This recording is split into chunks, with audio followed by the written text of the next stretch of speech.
ብዙዎቻችን የምንወደው የምናደንቀው ጋዜጠኛ ሰይፉ ፋንታሁን ከ10 ዓመታት በላይ ሰይፉ ኦን ኢቢኤስ ለህዝቡ በማቅረብ ተወዳጅነትና ተቀባይነትን ይዞ እስካሁን ድረስ መቀጠል የቻለ ድንቅ ፕሮግራም አቅራቢ ነው።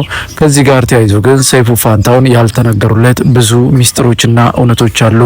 ከነዚህም መካከል ደግሞ በብዙ በጎ አድራጎት ስራዎች ላይ በመሳተፍ ብዙ ታዋቂ ሰዎች፣ አርቲስቶች በህመማቸው ጊዜ ካጠገባቸው በመቆም ብዙ ያልተዘመረ ጀግና ነው ይሉታል የሚያውቁት። በትናንትናው ዕለት ደግሞ በአዲስ አበባ ዩኒቨርሲቲ በተካሄደ አንድ ፕሮግራም ላይ ተማሪዎች ሰይፉ ፋንታሁንን ሰርፕራይዝ አድርገውታል። በፕሮግራሙ ላይም ሰይፉ እንግዲህ ደስታውን መቆጣጠር አቅቶት በእንባ ጭምር ደስታውን ሲገልጽ ተመልክተናል። እስቲ ቪዲዮን አይተን እንመለስ።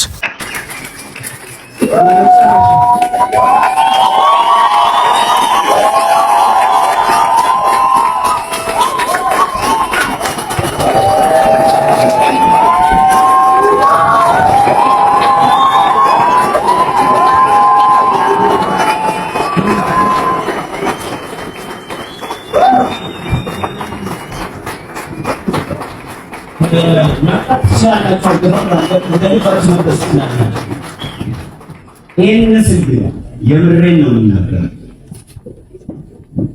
ያለነው በጣም ራሽናላይዜሽን አለበት የተባለ ቤት አዲስ አበባ ዩኒቨርሲቲ ውስጥ ነው።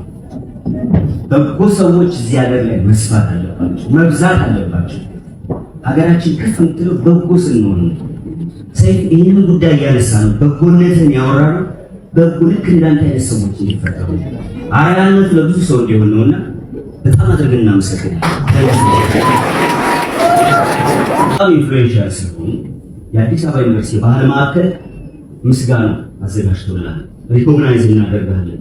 ያሰብነው ለሰይፉ ገንዘብ ሰው ብለን አሰብና ችግሩ ሰይፉ ገንዘብ ሲሰጠው ወስዶ ለሆነ ነገር ይሰማል። ሶስቱን ከምንሰጠው ኦፊሻሊ የአዲስ አበባ ዩኒቨርሲቲ ባህል ማዕከል ባይዘው 75 ዓመት ነው። ቀላል ነገር አይደለም። እንግዲህ 75 ዓመት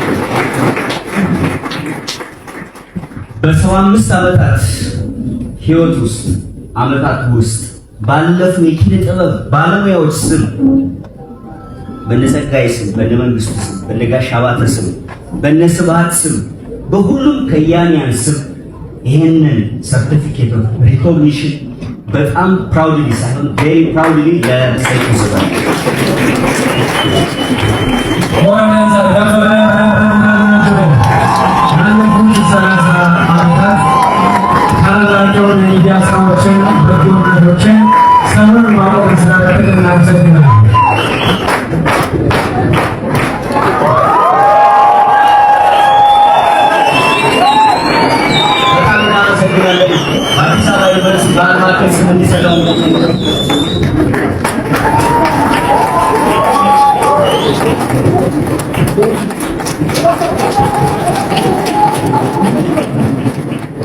እናመሰግናለን። ውድ ለአዲስ ሚዲያ ቤተሰቦች በቪዲዮ ላይ እንደተመለከታችሁት ጋዜጠኛ ሰይፉ ፋንታሁንን እንግዲህ የአዲስ አበባ ዩኒቨርሲቲ ተማሪዎች ሰርፕራይዝ አድርገውት እሱም ደስታውን በእንባ ጭምር ሲገልጽ ተመልክተናል።